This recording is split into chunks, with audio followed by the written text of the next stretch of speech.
Magandang umaga po muli sa inyong lahat. Ako po ngayon ay kukuha ng aking pupunta po ako sa aking gulayan. Kaya tara na po, dito po tayo ngayon sa aking gulayan. Mag-harvest po ako ng gulay o aming mga tanim na gulay. Ito po ang sinasabi kong gulayan. Marami pong nakatanim na gulay rito. May mga ampalaya, pechay, upo. Ganun po ang kailangan namin, magtanim ng may aanihin pagdating ng panahon. Kaya kayong pong mga pamilya ko ay nagsasama-sama ngayon dito sa aming gulayan para kami humarbes o umani sa aming mga tanim o itinanim na gulay para mai-iraos po namin ang aming pangunahing problemang pagkain.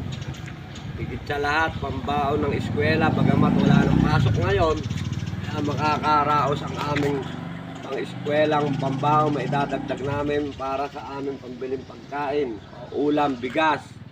Ganun po ang aming pangunahing problema sa araw-araw o sa susunod pang mga araw. Kaya kami po yung nagtsatsaga, nagpupursige.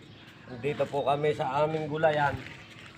Ito na po ang aking sinasabing gulayan. Kaya maraming salamat po sa mga pinsang kong mababait na katulad ni Ate Emeline na handang tumulong sa katulad kong kapuspalad o kapos sa pinansyal na pangangailangan sa pangkain man o sa pera, sa latsa pera.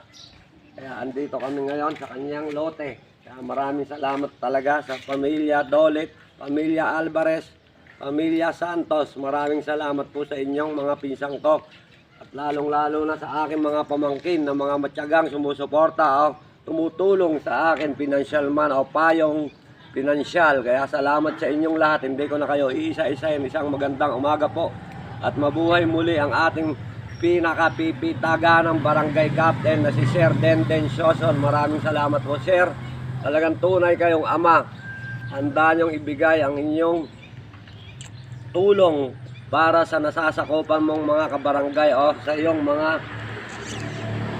kababaryo. Kaya maraming salamat po, Sir Denden Sioson. Sana ipagpatuloy nyo po ang gawain nyo na yan. At marami pa po kayong matutulungan na tao katulad ko po. Isang halimbawa na lang po si Kapitan Penoy na lagi handang humingi ng tulong sa inyo. At hindi naman po kayo nagdadalawang isip. Hindi po ako nabibigo pag ako'y lumalapit sa inyo, Sir Denden Sioson o mas kilalang barangay captain ng aming barangay Santor. Salamat po, Sir Denden Sioson, at mabuhay po kayong lahat, 10 ng iyong pamilya.